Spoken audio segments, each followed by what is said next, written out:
Magandang hapon na naman sa inyo, mga suki naming tagapakinig. Narito na naman po ang inyong abang lingkod, Kuya Peles. At ako po muli inyong makakasama sa loob ng kalahating oras. At syempre, nandito rin, kasama pa rin natin mga kaibigan, ang ating mga artista sa radyo na siyang nagbibigay buhay sa ating mga napipiling liham sa araw-araw. At ang liham nating napili mga kaibigan ay galing sa isa nating masugid na taga-subaybay. At siya ay tago lamang natin sa pangalang Dante. Bueno, basahin na natin ang liham ni Dante. Dear Kuya Peles, kapag mahal mo talaga ang isang tao, bay hindi mo siya kayang tiisin. Mangingibabaw at mangingibaw pa rin, kuya, ang pagmamahal mo sa kanya. Kaya ako ito nasabi, kuya, dahil nangyari ito sa aking buhay. At ako po'y itago lamang ninyo ako sa pangalang Dante. 50 taong gulang at may asawa po ako at 2 anak. Kaya po ako lumiham sa inyo, kuya, dahil gusto ko rin pong humingi ng payo sa aking problema. Para malinaw sa inyo, kuya, ganito po nagumpisa ang aking problema. Kuya Peles. Bakit nagawa ni inay ito sa atin? Kung kailan siya tumanda? Ate, baka may pinuntahan lang siya. Malay natin, sa makalawa, uuwi na. Mahigit 2 linggo nang wala si inay. Ano bang inaasahan mo? Hindi naman sila nag-away ni Itay, hindi ba? Yun na nga eh. Kaya nga ako nagtataka kung bakit umalis si inay nang hindi nagpapaalam kay itay o sa atin. Alam mo ate, napapansin ko kay Itay, lagi siyang malungkot ngayon. Oo nga eh. Mula nang hindi na umuwi si inay, parang ang tahimik ng bahay natin. Hindi naman siya dating ganyan, di ba? Masyado niyang dinibdib ang pagkawala ni Inay. Bakit ikaw? Hindi mo ba namimiss si inay? Siyempre, namimiss ko rin siya. Yung paggising mo ng umaga, nakahanda na yung mga baon mo para sa school. At tuwing umaga, ginigising tayo. Ano kayang dahilan? Bakit iniwan tayo ni inay? Wala na lang tayong balita sa kanya mula nang umalis siya, ate. Alam mo, naaawa ako kay itay. Lagi siyang malungkot ngayon. Ano kaya kung kausapin natin siya? Saya mo, kakausapin ko siya mamaya. O sige ate, kausapin mo siya.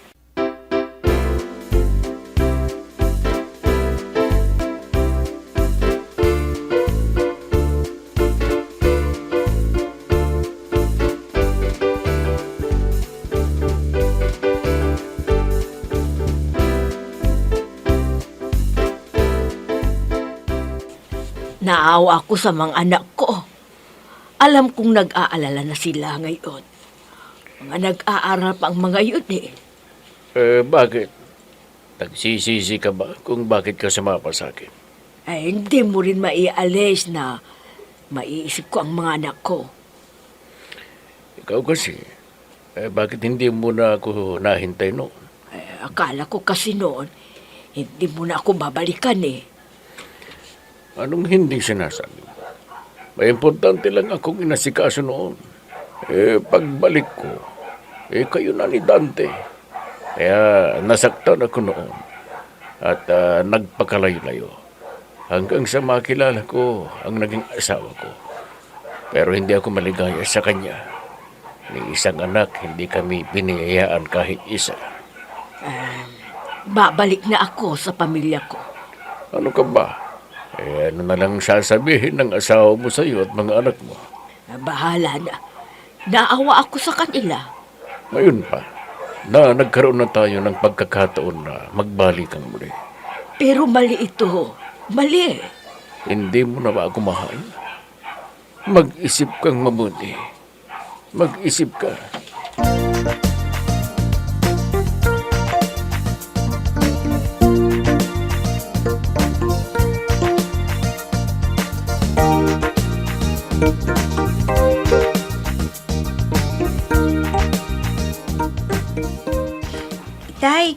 kumain na po kayo. Nagluto ako ng sinigang. Mamaya pa, anak. Hindi pa naman ako gutom eh. Itay, kahapon hindi na kayo kumain. Tapos ngayon, hindi na naman kayo kakain. Kumain ako kagabi, anak. Kung kumain kayo kagabi, bakit parang hindi yata nababawasan ng niluluto kong ulam? Itay, Anak, kung talagang mahal tayo ni inay, babalikan niya tayo. At isa pa, hindi natin alam kung nasaan siya ngayon. At anong dahilan niya, bakit niya tayo iniwan. kasalanan ko ito eh. Ha? Anong ibig niyo sabihin, Itay? Oh, wala, anak. Sa akin lang yon. Itay, pwede ba? Sabihin niyo sa akin kung ano yung gumugulo sa kaisipan niyo. Kalimutan mo na yung Anak niyo sinabi ako, ko. Itay. Kalimutan Kung ano mo man na yan, yun. maiintindihan ko kayo. Sige na, sabihin niyo sa akin. Wala ito. Wala.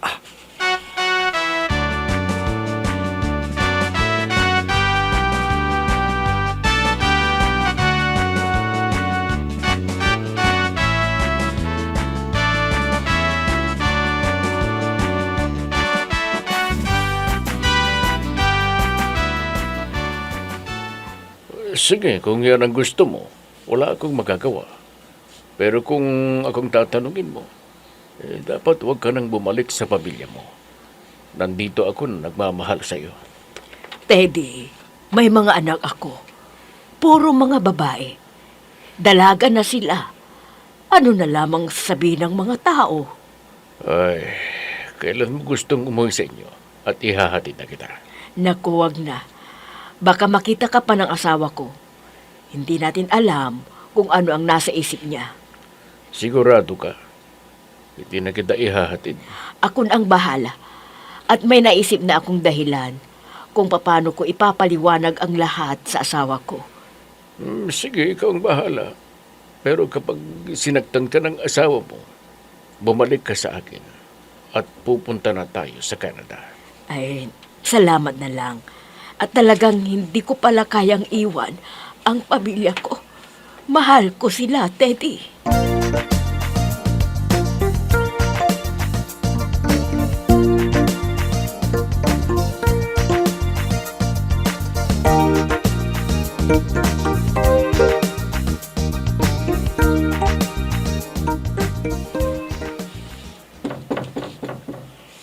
Sino kaya ito ay gabing-gabi na? Mabuksan nga ang pinto.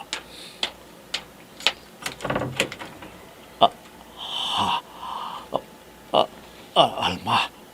Alma, saan ka man nagpunta? Nag-alala kami sa iyo ng mga anak mo. Huwag kang maingay.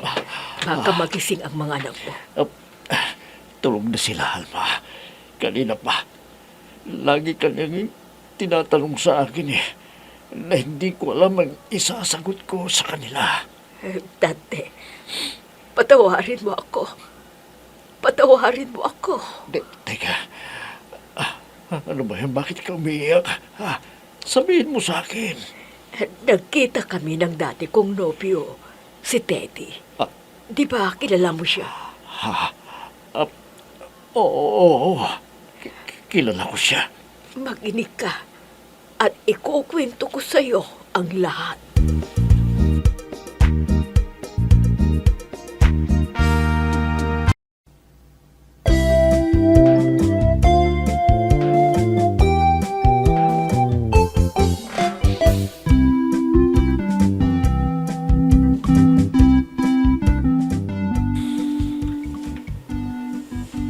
Nabigla ako, kuya, sa kinuwento ng aking asawa.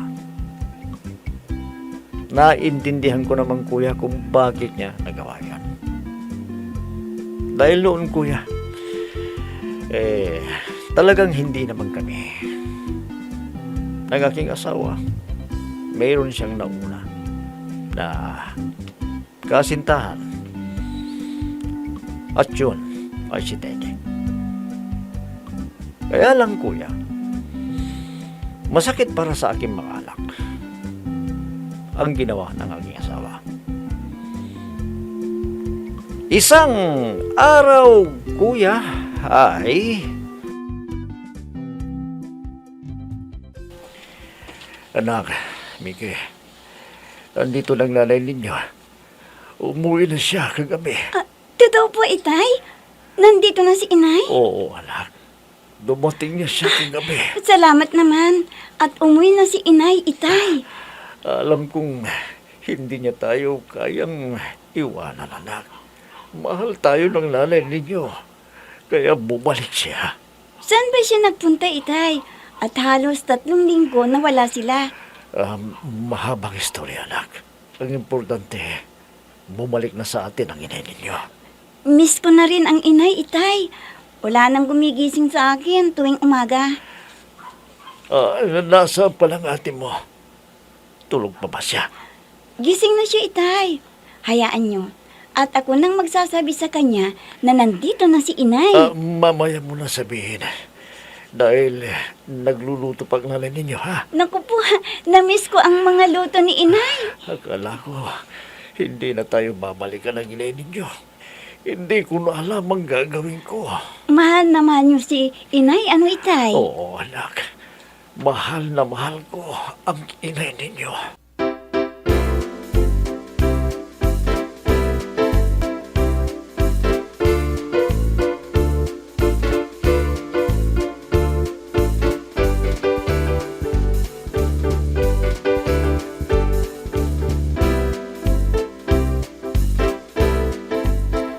Ate, nandito na si inay.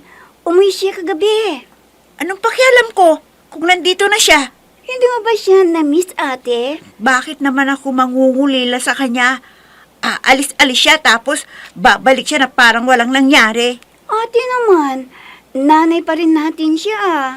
Bakit niya nagawang iwan tayo nang hindi nagpapaalam? Pati si Itay, hindi alam ang gagawin nung umalis siya. Ate, sabi ni itay sa akin, mahabang istorya daw, sabi niya. Wala akong pakialam kung anong dahilan niya. Kaya pala tayo iniwan ng ganun-ganun na lang. Kasi iba yung nasa isip niya. Hindi man lang siya Ate. nag-isip nung iniwan tayo. May dahilan siguro, kaya umalis si inay nang biglaan. Kung ano man yung dahilan niya, imposible na hindi alam ni Itay. Ate!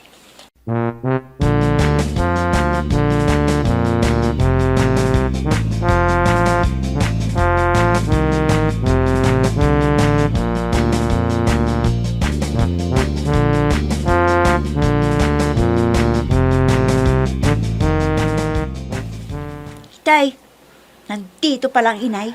Oo, anak. Umuwi na siya kagabi. Bakit? Hindi pa ba kayo nagkakausap?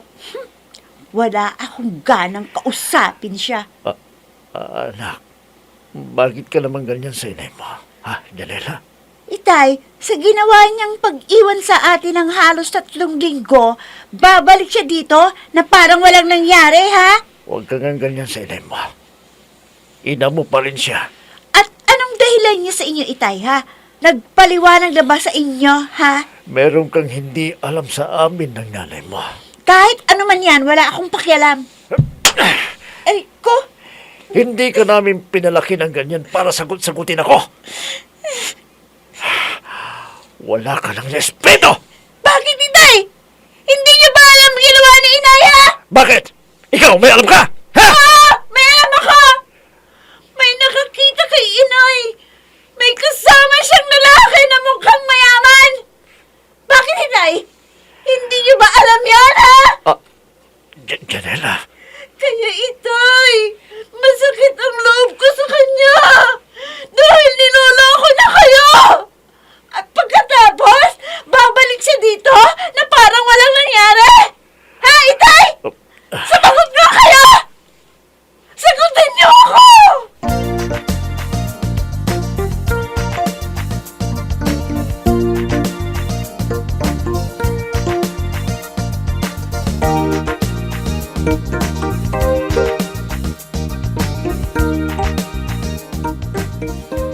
Hayaan mo ng anak mo, Dante. Totoo naman pero hindi Alma, ba? hindi niya alam ang tunay na dahilan At yun ay hindi na dapat malaman kailanman. Ano kaya kung sabihin na natin sa kanya para maalis na ang hinanakit ng ating anak sa akin? Hindi. Hindi na kailangan sabihin pa sa kanya, Alma. Para sa atin lang yun. Mabuti pa si Mickey at naiintindihan niya. Mabait ang anak natin na yan. Si Janela, may pagkasuplada siya. Kaya hayaan mo na siya. Baka mas lalo siyang masaktan kapag nalaman niya ang buong katotohanan.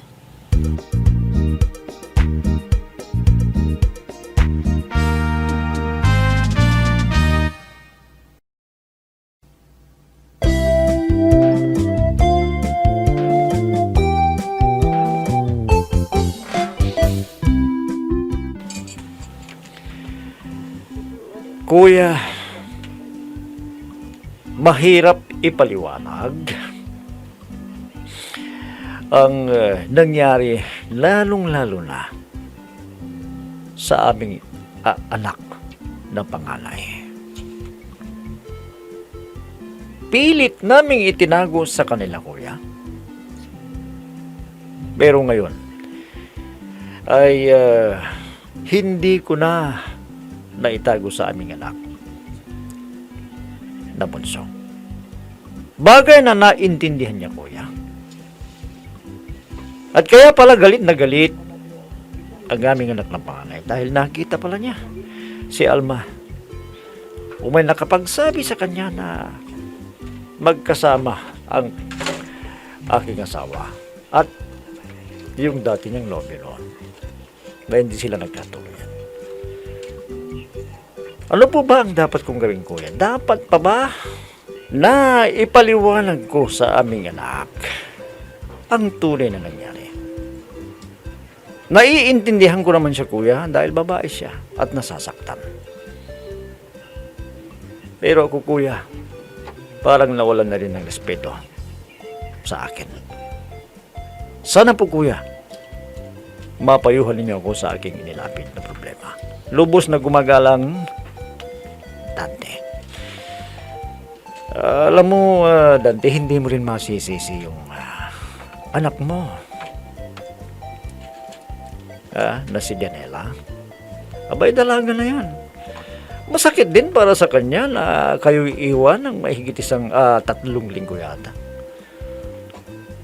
At ang masakit, may nakapagsabi sa kanya na nakita pala ang nanay niya na may kasamang ibang lalaki. Sakit yun para sa kanya. Pero yung anak ninyong isa, nang maipaliwanag mo na, intindihan naman.